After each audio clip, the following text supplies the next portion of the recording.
Ask anyone on the street to describe a salesperson. Go ahead, picture what they say. Pushy, aggressive, manipulative, the sleazy used car dealer nobody wants to talk to. Now here's the uncomfortable question.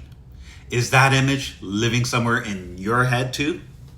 Because if it is, and you're in sales, that image is costing you money every single day. And today, we're going to kill it for good. Welcome to Evolve Your Sales Game, the podcast where we ditch the one-liners and build real skills that close real sales. I'm your host, Spyros Nicolaou, and I went from getting fired in sales to winning Salesperson of the Year and generating $3 million in a single year. Everything I learned is in my ebook, Evolve Your Sales Game, Mastering the Art of Selling. It's available now on Amazon Kindle. Let's get into it. This episode is for anyone who feels even slightly uncomfortable calling themselves a salesperson. Maybe you avoid the word entirely. Maybe you introduce yourself as a consultant, an advisor, an account manager, anything but a salesperson. Maybe you genuinely love what you do, but somewhere in the back of your mind, there's a little voice that whispers, am I being too pushy? Am I bothering this person? Do they see me as the way I used to see a salesperson? If any of that resonates, you are exactly who I'm talking to today. Let me tell you something. I don't think gets said enough in the sales world. The negative image of salespeople, that pushy, manipulative, pressure-driven stereotype, it doesn't live in the minds of customers. It lives in the minds of salespeople too. And I know this because I lived it. When I first got into sales, I told you the story in episode 1. It wasn't my first choice. Life redirected me, and one of the reasons I struggled so badly was that it wasn't just that I had no system, it was that deep down I didn't want to be that person. The person who everyone avoids at a party. The person who tricks people into buying things they don't need. The person who cares more about commission than the customer sitting across from them. So I held back. I underpitched. I over-apologized. I hoped customers would just decide on their own so I wouldn't have to ask the closing question. And my results reflected that exactly. Now let's talk about where that image actually comes from, because it didn't appear out of nowhere. You've seen the movie Boiler Room, or Wall Street, or any Hollywood portrayal of salespeople screaming into the phones, using fake deadlines, artificial scarcity, and pure psychological pressure to force people into decisions they don't want to make. And here's what nobody in the sales industry ever has the guts to say out loud. Those tactics exist for one reason. The product, the service, has little or almost no real benefit to the customer. Think about that for a second. When a salesperson has to apply that much pressure, when they have to manufacture urgency, create fear of missing out, back the customer into a corner, it is almost always what they are selling is designed to benefit the salesperson and the company and not the customer. Think about it this way. If you're genuinely selling something that improves someone's life, that solves a real problem, that makes their day easier, healthier, better, their business stronger, do you really need to pressure them into that? No, because the value speaks for itself when it's presented correctly. The pressure tactics, the FOMO, this offer expires in 24 hours, the manufactured scarcity, those are the tools of someone who knows deep down that without the pressure, the customer would walk away. And they would walk away because the product doesn't serve them. Now, here's where I want you to feel something important. If you ever use those tactics, I'm really not here to judge you. Because most of the time, salespeople who use pressure and FOMO weren't taught any better. They were handed a script by their manager, who was handed the same script by their managers and their companies year over year. The system was broken, not you. But now you know, and knowing changes everything. Now, here's something I also touched on in episode 1 that I want to go deeper on today. Because it doesn't just apply to salespeople, it applies to anyone who has ever believed that a great product sells itself. You know the line, if you build it, they will come. I believed that for years. In my fitness career, I was convinced that if I built the best system, the best gym, the best supplements, people would just show up. The universe, though, had a very different lesson for me. And I want to share that lesson through someone I know personally. A friend of mine was one of the best personal trainers I have ever seen in my life. And I say that having been deep in that world myself. This person had a gift that very few trainers had. He could work with someone who had serious physical limitations, injuries, mobility issues, chronic conditions, and get results that most trainers wouldn't be able to. But he could also take an athlete or a high-performance fitness person and push them to results that were spectacular.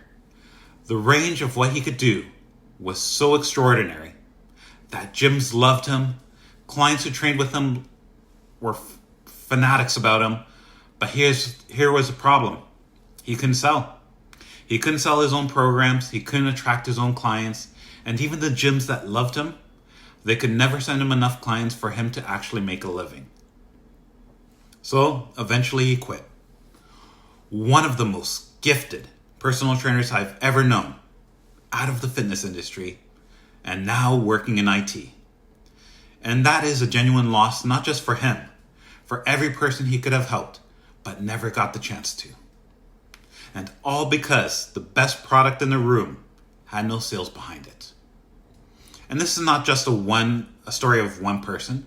This has played out in the highest level of businesses throughout history. Here's an example that should remove any doubt. VHS versus beta.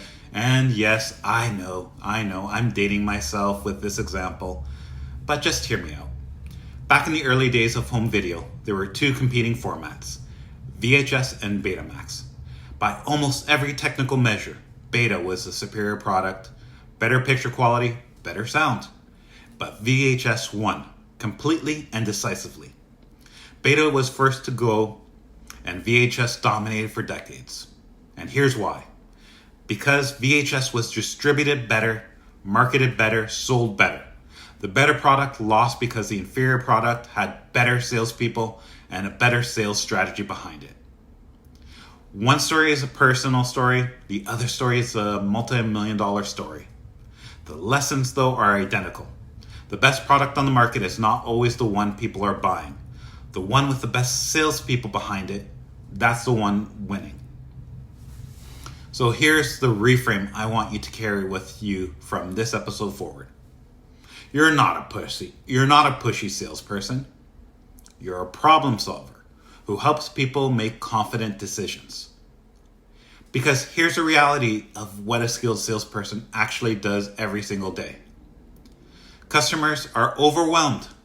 They're drowning in options, information, competing priorities, and past bad experiences that make them hesitant to decide.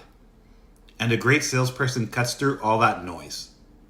They listen. They ask the right questions. They understand what the customer actually needs. And in some cases, better than the customer does themselves. And then they guide them, not push them, not pressure them. They guide them to a decision that genuinely improves their life. That's not manipulation. That's one of the most valuable services one human being can provide to another. And when you do it right, your customer doesn't feel sold to. They feel helped. I want you to think back to that time when you had the exceptional experience with a salesperson. Maybe someone who listened to you, understood exactly what you needed, and put the perfect solution in front of you. How did that make you feel? That's what you're capable of doing for every single person you speak with.